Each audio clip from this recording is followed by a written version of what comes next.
সম্মানিত উপস্থিতি, মানুষের মৃত্যু কখন কিভাবে হবে এটা আপনারা কেউ জানেন না, আমরাও জানি না।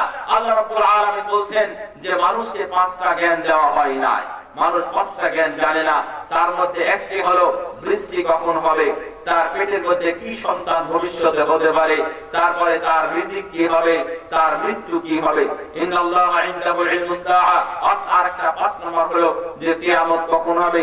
এই 5টা জ্ঞান আল্লাহ রাব্বুল আলামিন মানুষের কাছে রাখেন নাই। মৃত্যুর জন্য প্রস্তুতি সর্বশেষ আমার আলোচনা হবে। মৃত্যুর জন্য আপনারা কি প্রস্তুতি নিতে পারেন? এর আগে একটু বলি, দুনিয়াতে অত বেশি মূল্যায়ন নাই। ওমর ইবনে খাত্তাব রাদিয়াল্লাহু তাআলা, ইবনে ওমর রাদিয়াল্লাহু তাআলা আনহু বলেন, রাসূল সাল্লাল্লাহু আলাইহি ওয়াসাল্লাম আমাকে একদিন আমার কাপড় ধরলেন। অন্য হাদিসে আছে রাসূল সাল্লাল্লাহু আমার ঘাড়ে একদিন হাত দিলেন। রাসূল সাল্লাল্লাহু আলাইহি ওয়াসাল্লাম আমার একদিন আমার গায়ে স্পর্শ করলেন। গায়ে স্পর্শ করার পরে বলছেন, কুন ফি দুনিয়া কান্নাকা গারিবুন আও আবিরু সাবিল। শোনো, অথবা আও উদ্দা নাফসাক। এটা তিরমিজির বর্ণনা, আগেরটা হলো সহিহ বুখারীর বর্ণনা। রাসূল সাল্লাল্লাহু আলাইহি ওয়াসাল্লাম বললেন, তুমি দুনিয়াতে যেখানে যেভাবে থাকো না কেন, তুমি একজন গরীব অপরিচিত মানুষ হয়ে থাকো, অত মাশহুর, অত মারুফ, অত খ্যাতি অর্জন করার তোমার কোনো দরকার নেই। তুমি খুব স্বাভাবিক নরম ভাবে তুমি দুনিয়াতে থাকো, মানুষ তোমাকে চিনুক এইভাবে তোমরা থেকো না।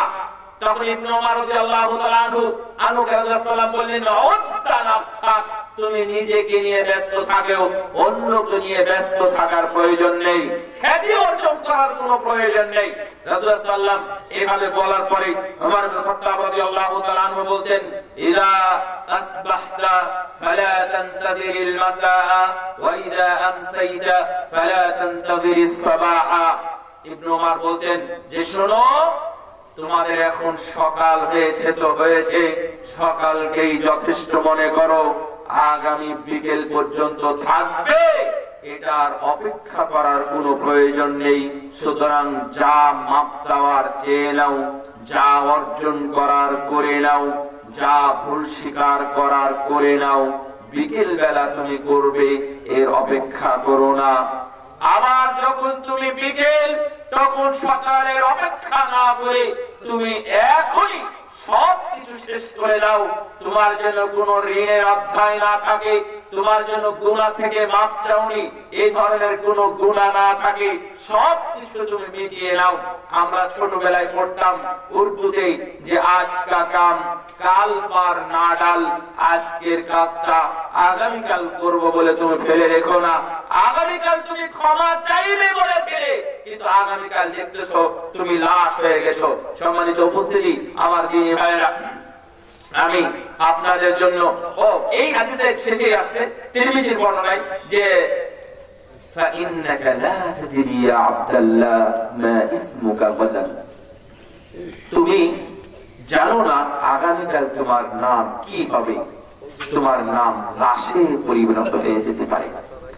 রাসূল সাল্লাল্লাহু আলাইহি ওয়াসাল্লাম বলেন, তোমাদের যে মৃত্যু আসবে, এই মৃত্যু আসার পূর্বে জীবনকে মূল্যায়ন করো। অর্থাৎ মৃত্যু যেহেতু আসবে, তাহলে জীবনকে আগেই মূল্যায়ন করো।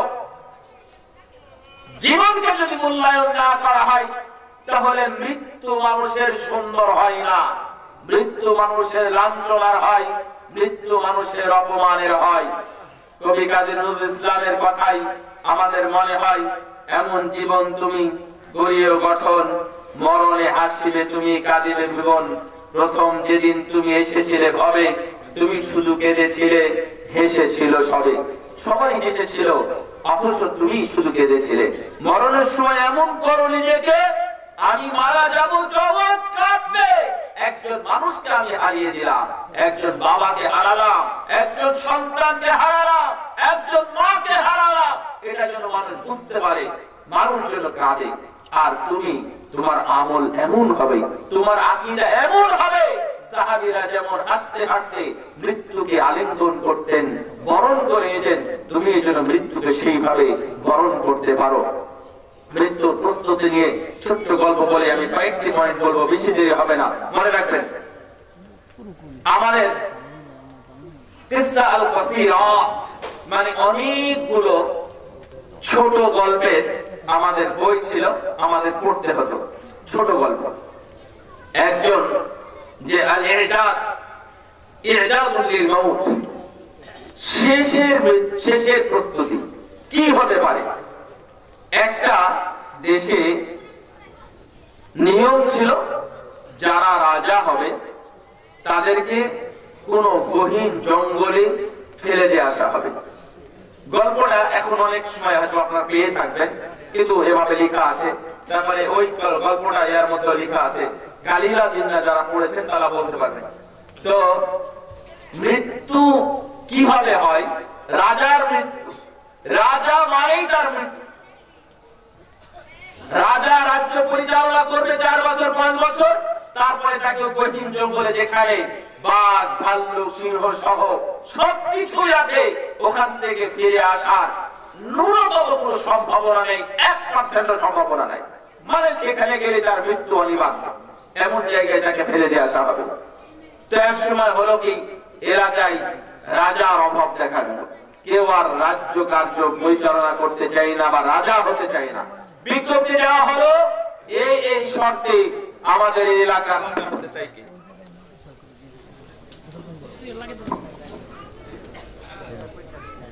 আমাদের এলাকার রাজা হতে চাই কি। তো এক যুবক আসলেন, বললেন যে আমি রাজা হব। তো আমাদের রাজা হওয়ার শর্ত হলো, তুমি রাজা হবে বটে, তবে 4 বছর পরে তোমাকে ওই জঙ্গলে ফেলে আসা হবে।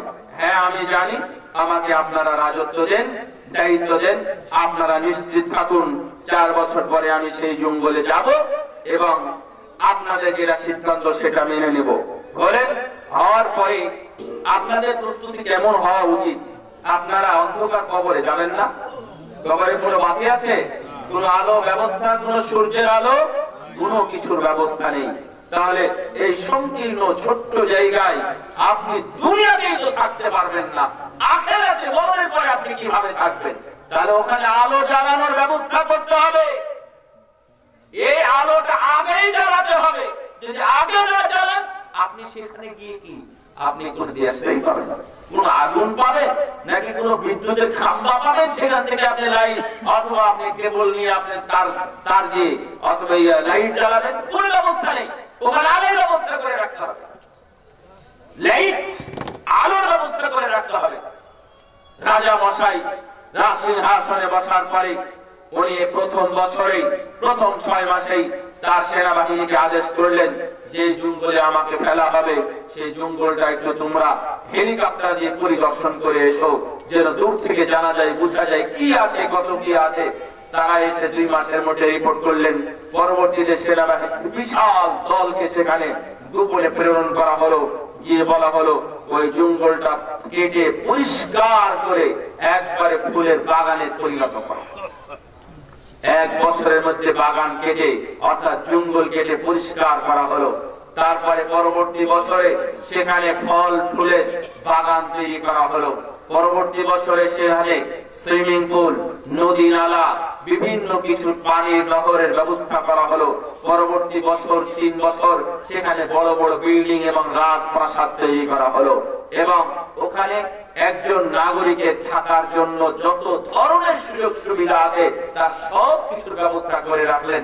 যখন 5 বছর হয়ে গেল, তিনি হাসতে হাসতে এখান থেকে বিদায় নিচ্ছেন। হাতিতে চড়ে যখন মানুষ নিয়ে যাচ্ছে, তখন মানুষ সবাই দেখতেছে, মানুষ কাঁদে কিন্তু সে হাসে। হাসে কেন? এ তো কাঁদার কথা, যেখানে নিয়ে যাওয়া হচ্ছে সেখানে তো কাঁদারই কথা, কিন্তু কাঁদে না কেন?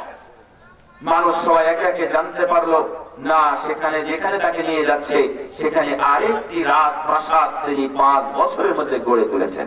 সেখানে মানুষের ব্যবস্থা আছে, সেখানে সুইমিং পুল আছে, সেখানে বনভোজন স্পট আছে, সেখানে অডিটোরিয়াম আছে, সেখানে বড় বড় উদ্যান আছে, সেখানে পাখির কিচিরমিচির আছে, সব কিছুর ব্যবস্থা 5 বছরের মধ্যে তিনি করে ফেলেছেন।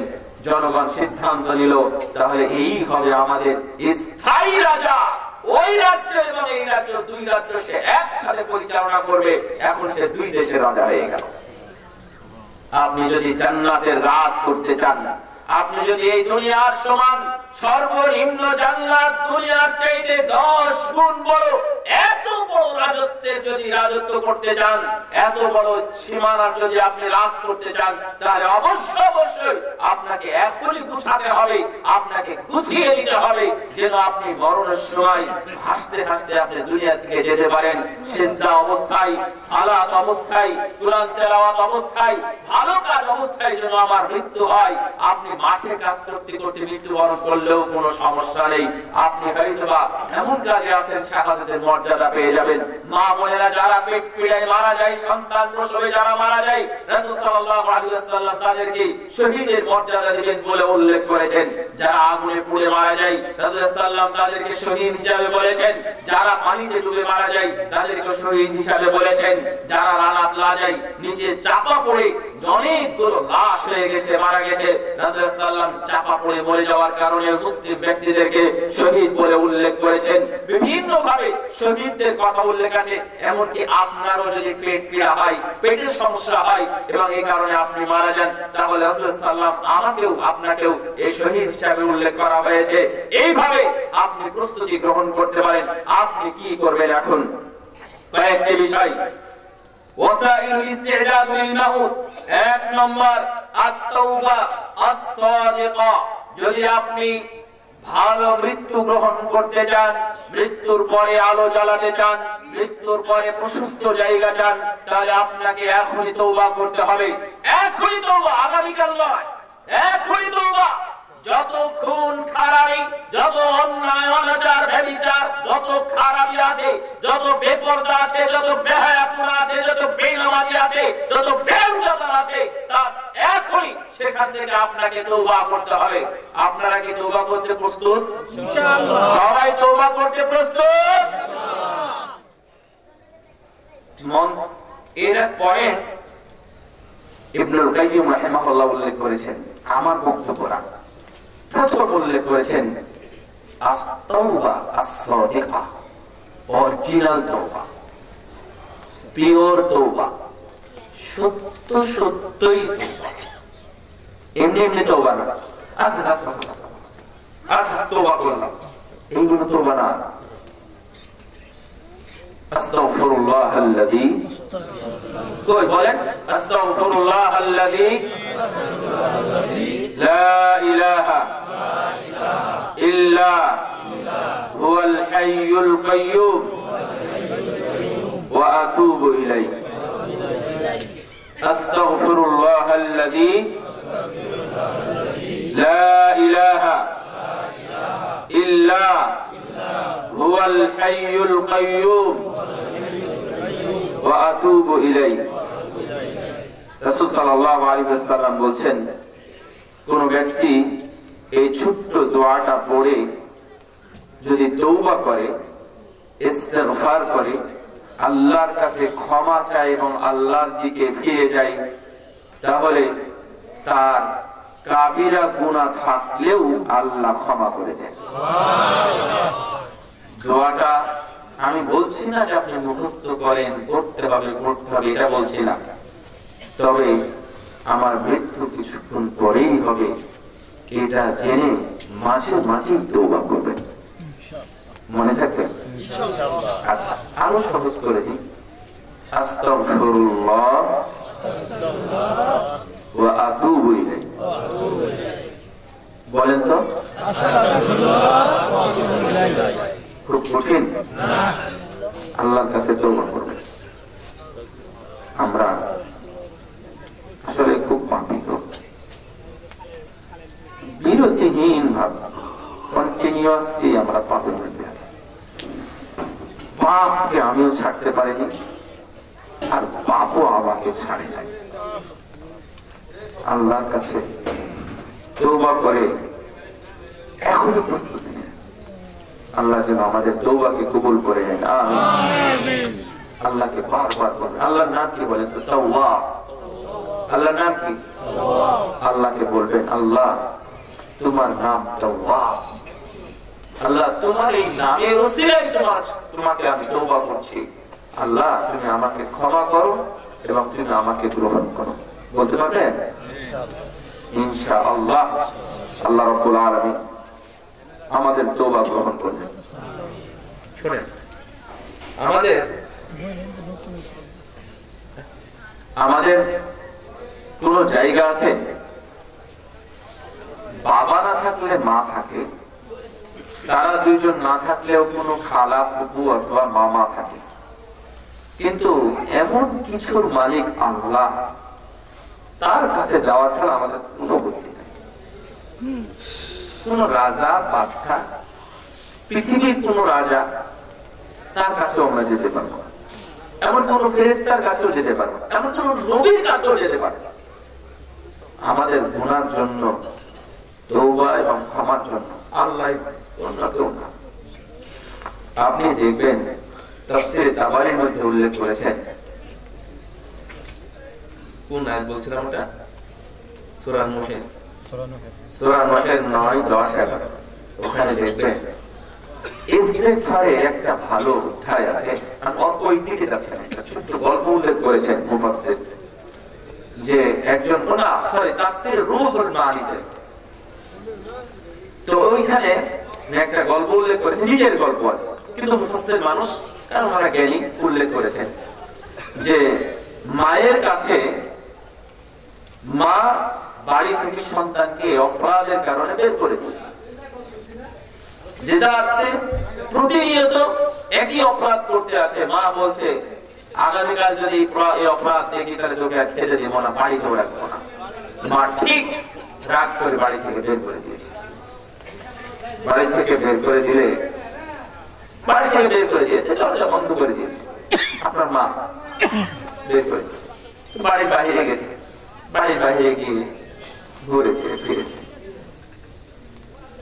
রাত দেখি সন্তান কোথাও থাকতে পারে, ঘুরে ঘুরে আবার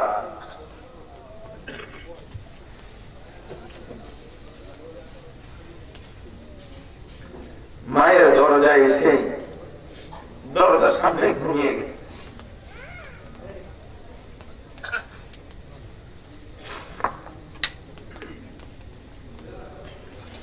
তো মাও আর সময় মনে করছে যে রাত্রে খাওয়া নাই, ঘুম নাই, কোথায় যাই দেখি। মায়েরও মনে হয়েছে যে ও তো আসবেই, কিন্তু এসে ডাকেনি কেন, কারণ অপরাধী, মাকে ডাকতে ভয় করছে। দরজা খুলে দেখতেছে সন্তান দরজার পাশেই ঘুমিয়েছে। মা তাকে জড়িয়ে ধরে কোলে নিয়ে বলতেছে যে বাবা, তুই আমার সন্তান, কোথায় যাবি? হাওমাও করে মা কান্নাকাটি করতেছে, তোর রাত্রে খাওয়া হয় না, কোথায় যাবি তুই? তোর অপরাধের মাত্রা এতই বেশি, শিক্ষার জন্য তোকে বলেছিলাম, কিন্তু তুই আর ফিরে আসছিস। মা এভাবে কান্নাকাটি করছে। মায়ের কাছে যদি আবার ফিরে যায় সন্তান, তাহলে মা অবশ্যই ক্ষমা করে দেয়, বাবা অবশ্যই ক্ষমা করে দেয়। তো আমাদের শুধু একটু মাত্র স্বীকার করার দরকার, আল্লাহ আমি অপরাধ করেছি, তুমি ক্ষমা করে দাও। মা যদি ক্ষমা করতে পারে, আল্লাহর 100 রহমত, 100 দয়ার একটি দয়া পুরো দুনিয়ার মা বাবা ভাই বোন আত্মীয় স্বজন পাড়া প্রতিবেশী গরু ছাগল হাঁস মুরগি যত প্রাণী আছে তাদের মধ্যে একটা রহমত ভাগ করে দিয়েছেন। তার মধ্যে থেকে মা যদি আপনার সাথে এমন করতে পারে, যার কাছে 99টা রহমত দয়া জমা আছে, তিনি আপনাকে ক্ষমা করবেন না কেন? আল্লাহর নাম তাওয়াব মানে কি জানেন? যিনি একবার তওবা কবুল করেন এটা নয়, যিনি বারবার তওবা কবুল করেন তার নাম হচ্ছে তাওয়াব। আপনার কোম্পানির এমডি, সে হয়তো 2বার 3বার আপনার ভুলটা দেখবে, তৃতীয়বার আর ভুল সে ক্ষমা করবে না, আপনাকে মানে কি করবে, ডিসফায়ার করে দেবে, আউট করে দেবে। কিন্তু আল্লাহ রাব্বুল আলামিন বলেন তাওয়াব মানে যিনি, মানে তাওয়াব শব্দের অর্থ হচ্ছে বারবার। এই বারবারের কোনো সীমানা নেই। রাসূলুল্লাহ সাল্লাল্লাহু আলাইহি ওয়াসাল্লাম বলেন যে মানুষ যখন ভুল করে, ভুল করার পরে যখন বুঝতে পারে আমি ভুল করেছি, আল্লাহর কাছে ক্ষমা চায়। আল্লাহ বলেন আমার বান্দা জানে যে আমি তাকে ক্ষমা করতে পারি, আবার শাস্তিও দিতে পারি। আচ্ছা এটা যে জানে, এই জানার কারণে আমি তাকে ক্ষমা করে দিলাম। দ্বিতীয়বার আবার পাপ করে লজ্জা করেনি। আপনারা পাপ কি একবার হয় বলেন তো? বারবার হয় না? হয়তো আপনারা একটু নিরাশ হয়ে যাবো না, এতবার এই কাজটা করেছি, খেলা দেখলে গুনাহ হয়, এতবার দেখেছি, আবার কিভাবে ক্ষমা চাই? না, আল্লাহর কাছে ক্ষমা চাই, কিন্তু সেটা করেই ক্ষমা চাইতে পারে, লেট করা যাবে। তো আল্লাহকে আবার আপনি বলেন যে আল্লাহ, তো আমি তো আবার পাপটা করে ফেলেছি, তো মানে বান্দা জানে যে আমি ওকে ক্ষমাও করতে পারি, আবার শাস্তিও দিতে পারি, আচ্ছা ঠিক আছে, আবার তাকে ক্ষমা করে দিলাম। আপনারা আশ্চর্য হবেন, এই হাদিসে শেষ কোন শব্দ আল্লাহর নবী উল্লেখ করেন নাই। 4 বার উল্লেখ করা আছে, কিন্তু এটা বলেন নাই 4 বারই শেষ, এটা বলেন নাই। তার মানে একজন বান্দা, তার বান্দা যতবার অপরাধ করবে, যদি ক্ষমা চাইতে পারে, আল্লাহ ততবার তাকে ক্ষমা করে দেবেন। কারণ তার নাম আরেকটা কি জানেন? গফফার। আপনি তওবা করার সময় বলবেন বারবার, আল্লাহ তোমার নাম তো গফফার, তোমার নাম তাওয়াব, আমি এই 2 নামের উসিলায় তোমাকে বলি, আল্লাহ তুমি আমাকে ক্ষমা করে দাও, আল্লাহ তুমি আমার তওবাটা গ্রহণ করো, কবুল করো। যদি তুমি না নাও, তুমি যদি গ্রহণ না করো, কার কাছে যাই? কে আছে আমার? কেউ নাই আল্লাহ, আমি ফাকির, আমি অতি দরিদ্র, তোমার কাছেই চাই, অন্য কেউ আমার নাই। আমার বাইরে বুস্তানও নাই, আমার শাহজালাল নাই, শাহপরান নাই, খানজাহান আলী নাই, বিড়াল দেওয়া নাই, মহাস্তানগড় নাই, কিছুই নাই আল্লাহ, শুধুই তুমি, আমি তোমার কাছে চাই, তুমি আমাকে ক্ষমা করে দাও। ইনশাআল্লাহ আল্লাহ রাব্বুল আলামিন আপনাকে ক্ষমা করে দিবেন। তওবা as-সাদিকা হতে হবে। 2 নাম্বার, আপনি শুধু তওবা করবেন তা তো হবে না। এখন তওবা করবেন, ফজর পড়বেন না, তবে লাভ হবে না। এগুলো আপনারা বুঝেন, তাই না? বুঝে শুনে আপনি ফজর ত্যাগ করবেন, এটা কখনোই যেন না হয়। অর্থাৎ এক কথায় যত ফরজিয়াত আছে সেগুলো আদায়ে যথেষ্ট বা যথাযথ যত্নবান হতে হবে। কোন ফরজ যেন আপনার থেকে ছুটে না যায়। ফরজ, তার মধ্যে মা বোনদের বলি, পর্দা কিন্তু একটা ফরজ। যুবক তোমাকেও বলি, পর্দা কিন্তু একটা ফরজ। তুমি ইচ্ছাকৃত ভাবে লুকিয়ে লুকিয়ে অথবা কোন ছিদ্র দিয়ে কোন মেয়ের চেহারা তুমি দেখবে না, এটা তোমার উপর ফরজ। না দেখাটা তোমার চক্ষু অবনীত করবে, অবনমিত করবে, নিচে করবে, এটা তোমার জন্য ফরজ। মা বোন, শুধু ফরজ সালাত, ফরজ নামাজ, ফরজ হজ, ফরজ যাকাত নয়, আপনাদের জন্য আরো বড় একটা ফরজ হচ্ছে পর্দা। সো এই পর্দা ঠিক না রেখে আপনি তওবা করে বেড়াবেন, আস্তাগফিরুল্লাহ পড়বেন, তাসবিহ পড়বেন। ওই রাজা সিংহাসনে বসে যেমন মরণ মরণ করে যেমন মরণকে স্মরণ করতেছিল, ওই মরণ স্মরণ তার কিছুই কাজ করেনি। আপনার এই তওবা ইস্তেগফার কোনোই কাজে আসবে না। কারণ আপনাকে দেখেছে হাজার যুবক, যত যুবক দেখেছে, প্রত্যেক যুবকের পাপ হয়েছে, পাপটা হয়েছে তোমার কারণে। তার মানে তাদের পাপগুলো তোমার ঘাড়ে এসেছে।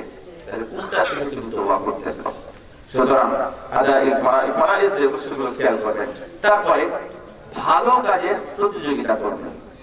ভালো কাজ আমাদের এখানে মসজিদ উপলক্ষে আজকে আমাদের জালসা হচ্ছে, ওয়াজ হচ্ছে, এখানে ভালো কাজ আছে। হ্যাঁ, ভালো কাজ আছে। ভালো কাজ বলতে আপনি কি বুঝেন? ডানপন্থী, আল্লাহ এবং রাসূল যেটা নিষেধ করেছেন তা ছাড়া সবই ভালো কাজ। আমি কি বললাম এটা বলেন তো? আল্লাহ এবং তার রাসূল যা হারাম বা নিষেধ করেছেন সেটা ছাড়া সবই কি ভালো কাজ। তার মধ্যে ইসলামী জালসা যেটা হচ্ছে এটা ভালো কাজ, মসজিদ গড়া, মাদ্রাসা গড়া, এটা হচ্ছে ভালো কাজ।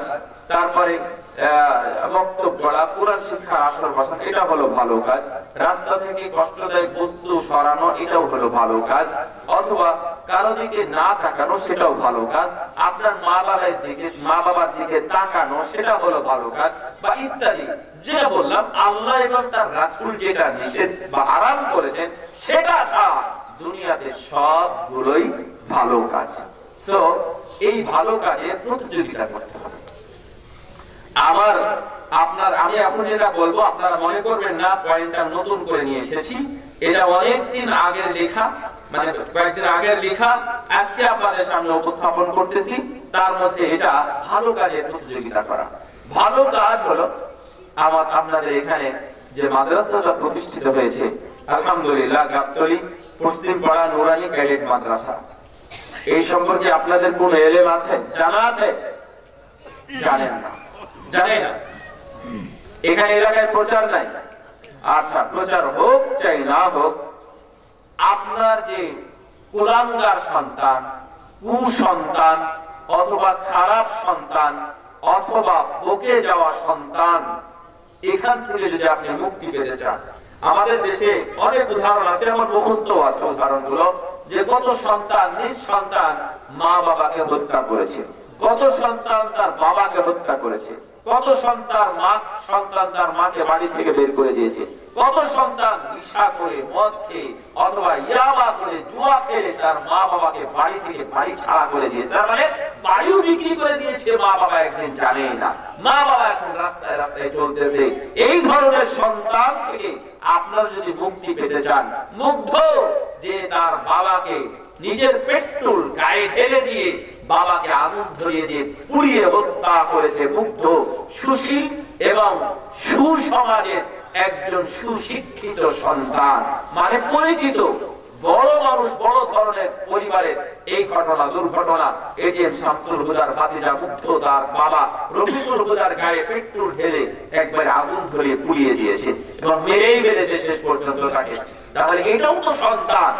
এমন সন্তান থেকে যদি মুক্তি পেতে চান, এমনকি কিয়ামতের দিন আপনি আপনার সন্তানের ব্যাপারে এবং আপনার সন্তান আপনার ব্যাপারে আল্লাহর কাছে অভিযোগ করবে, বলবে আল্লাহ এরা আমাকে ভালো কিছু শিখায় নাই। আপনার কি মনে হয় ঐশীর বিরুদ্ধে তার মা বাবা নালিশ করবে, এই আমাদের দুইজনকে হত্যা করেছে?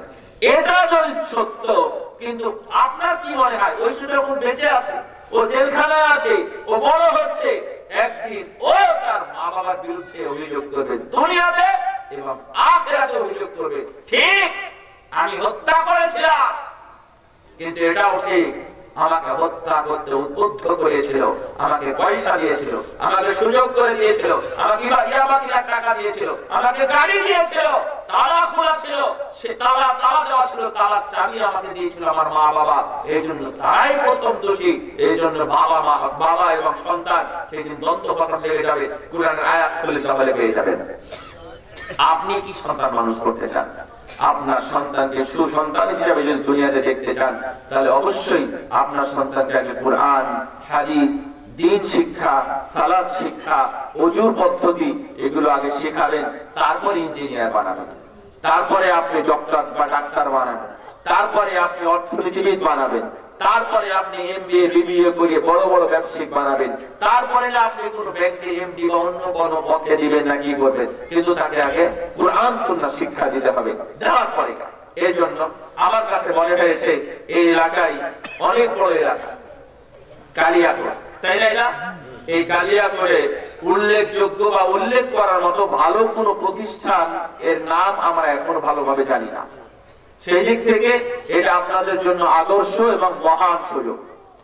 শুনেন, আপনার সন্তান বাড়ি থেকে বের হবে, কুরআন শিখতে যাবে, তো পায়ের নিচে ফেরেশতারা পর বিছিয়ে তার জন্য আসমান জমিনবাসী দোয়া করবে, বলবে আল্লাহ ক্ষমা করে দাও, এবং আল্লাহ বলবে এই দেখো, এই ফেরেশতা তোমরা বলেছিলে, দেখো আমার বান্দা এই কুরআন শিক্ষার জন্য তারা হেঁটে হেঁটে যাচ্ছে, আমি তার জান্নাতে যাওয়ার পথ কেউ সহজ করে দিলাম।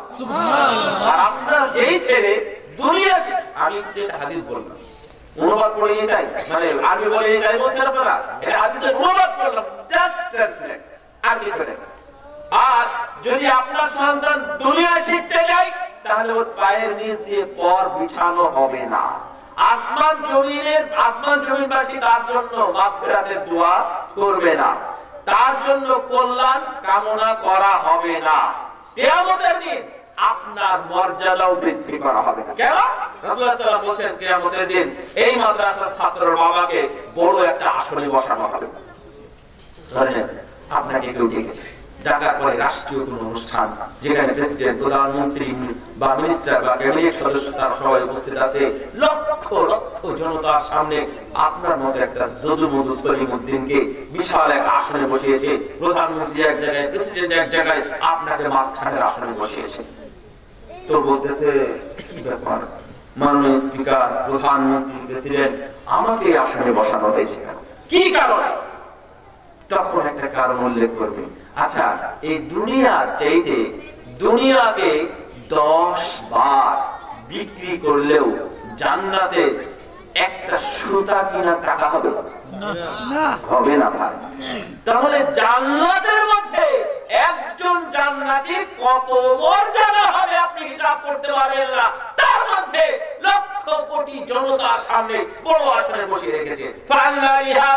হে আল্লাহ, এই জায়গায় আসন আমার জন্য কেন, কেন আমাকে এখানে বসানো হয়েছে? মহান আল্লাহর সাথে কথোপকথন হয় প্রেসিডেন্ট, প্রধানমন্ত্রী অথবা দুনিয়ার কোন মোড়লের সাথে নয়, আল্লাহর সাথে কথোপকথন করে বলবে আল্লাহ তুমি আমাকে এই আসনে কেমনে বসিয়েছো? আল্লাহ রাব্বুল আলামিন তখন বলবেন বিইস্তিগফারি ওয়ালা যিকরা, তোমার সন্তান তোমার জন্য পড়াশোনা করেছিল, তোমার জন্য ক্ষমা চেয়েছিল বান্দা, এই জন্যই তোমাকে এমন মর্যাদার আসনে বসানো হয়েছে। সুবহানাল্লাহ, আল্লাহু আকবার। কিয়ামতের দিন যদি মর্যাদার আসনে মানে আসন অলঙ্কৃত করতে চান, সেই আসনে বসতে চান এবং জান্নাতি বলে ঘোষিত হতে চান, তাহলে আপনার সন্তানকে এখনই সিদ্ধান্ত নিতে হবে আপনার সন্তানকে আপনি কি পড়াচ্ছেন। 3টা প্রশ্ন। এক, আপনার সন্তান, এটা ডিসেম্বর মাস না, ডিসেম্বর মাস সিদ্ধান্তের মাস, আপনার সন্তানকে কি পড়াবেন, কোথায় পড়াবেন, কেন পড়াবেন? এই শোনেন ছেলে মেয়ের বাবারা, 3টা কথা মনে রাখবেন। আপনার সন্তানকে কি পড়াবেন, কোথায় পড়াবেন, 3 নম্বর হলো কেন পড়াবেন। এই 3টা প্রশ্ন লিখে নিয়ে যাবেন, মুখস্থ করে রাখবেন। প্রশ্নগুলো খুব সহজ। কি, কোথায়, কেন, কেন, কোথায়, কি পড়াবো। 3টা প্রশ্ন বাড়িতে নিয়ে গিয়ে আপনার স্ত্রীর সাথে বলবেন, বসে আলাপ করে বলবেন কি পড়াবো। তাহলে আপনার স্ত্রী বলবে এটা পড়াও, তাহলে পরের প্রশ্ন কেন। পড়ার উদ্দেশ্য হতে হবে একমাত্র দিন, ধর্ম, ইসলাম, আল্লাহ সন্তুষ্টি, অন্য কোন উদ্দেশ্য আপনি পড়াতে পারবেন। ডাক্তার বানান, নো প্রবলেম। ইঞ্জিনিয়ার বানান, নো প্রবলেম। সিএ পড়ান, চার্টার্ড অ্যাকাউন্টিং পড়ান, নো প্রবলেম, কোনো সমস্যা নেই। কিন্তু উদ্দেশ্য যেন হয় আখিরাত, উদ্দেশ্য যেন হয় জান্নাত, উদ্দেশ্য যেন হয় আল্লাহর সন্তুষ্টি।